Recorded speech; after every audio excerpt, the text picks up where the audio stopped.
Hi, I'm Anatole, and this is my reaction video to Dead to Me, Season 1, Episode 1, titled Pilot. It stars Christina Applegate and Linda Cardellini, and this will be my third or fourth time watching it. It's a long story, but this is like my third attempt to record a video. I had technical difficulties the first two. So hopefully this will go through without a hitch this time, since I've tried so many times to get this done. And here we go. Netflix titles roll. So you just heat it up at 300 and leave it in for 35 minutes. I like the way they start the episode and end the episode on this same music. It's a very beautiful looking show. Really well shot. Most of the Netflix series are. I can't think of one that doesn't look great. Think about, this is a show about 40-something single mothers and single women carrying the show. And before 5 years ago, you wouldn't see a show like this on broadcast television. I'm sorry. How much did you see it? Oh, I think it's the one where you're like,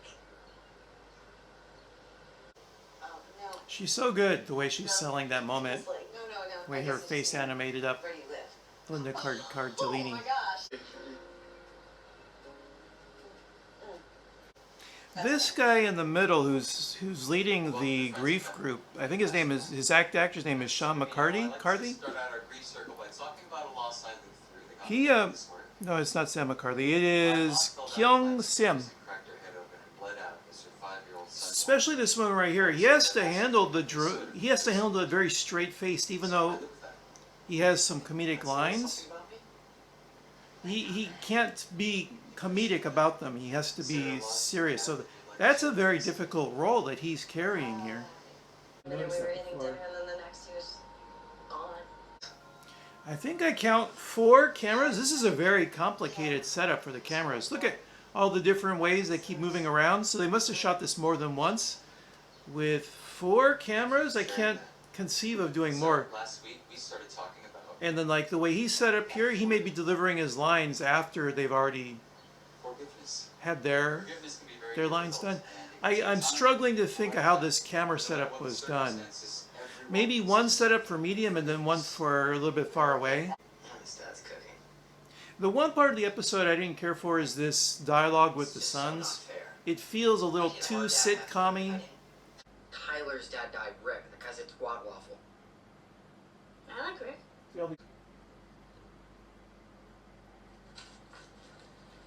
That clock is not an accident, the way it's so large so we can see the numbers. I'm sure that's a deliberate choice from the set design.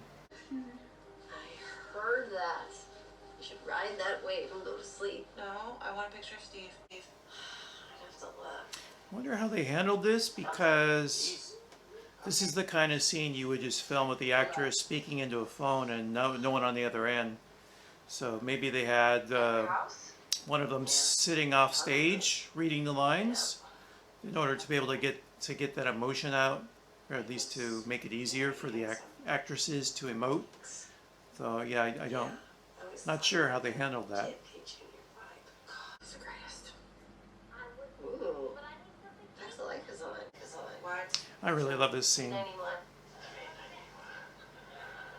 I'm gonna turn off the sound so I don't have to worry about being flagged. But I was not a Facts of Life person growing up. I did watch it sometimes. I was more of Different Strokes, right?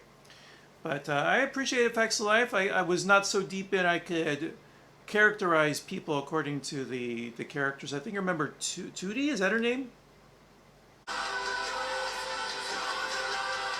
That's great. It's almost like the Wayne's World scene where they're rocking out to Queen. Or is it Dreamweaver? No, it's Bohemian Rhapsody. That's right. Although Dreamweaver is a part of that movie too. Can I give you a hug? No. So we know, yeah, there it is. There's the moment where the hug happens. They set that up earlier in the episode. It's a pretty nice payoff. And then moving her in with, moving the 2 characters in together, that's more of a dramatic conceit than something that would happen in the real world. Yeah, nothing's going to happen from her offering to sell his house while living with his ex-girlfriend or ex-wife. Nothing will happen from that plot point. And then the big thing is, what is this all about? So, too hard to guess. It seems like they're implying she's the one that hit Christine Applegate's husband. It would make sense then why she approached Christina Applegate. Maybe she had some guilt she was trying to get over. So obviously that's a plot point that's going to be developed further.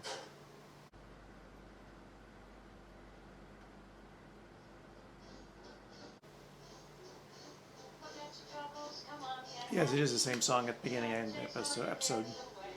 Which, you know, might be surprising to believe, but it took me 3 viewings before I realized it's the same song at the beginning and end of the episode.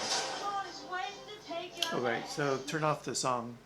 Before the bots demonetize this and put a copyright strike on it. So yeah, my thoughts on the episode. It's really well done. The way that they balance between the tones of the character drama and then the humor.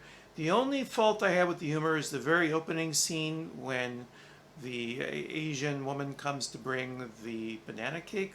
I forget what she brings, but all that humor just feels a little canned, like something you find in a situation comedy, generic situational comedy. And then with the brothers, the older brother doesn't have enough character. They kind of develop the younger brother just a little bit. So when she's at the table and there's all that banter going on, that does feel also like a generic comedy. But otherwise, the rest of the episode is well done, and I'm eager to see what happens in episode 2. So thank you for joining me with this reaction slash semi-review, and I hope you're doing well, and that's all for now, so take care and be well. Goodbye.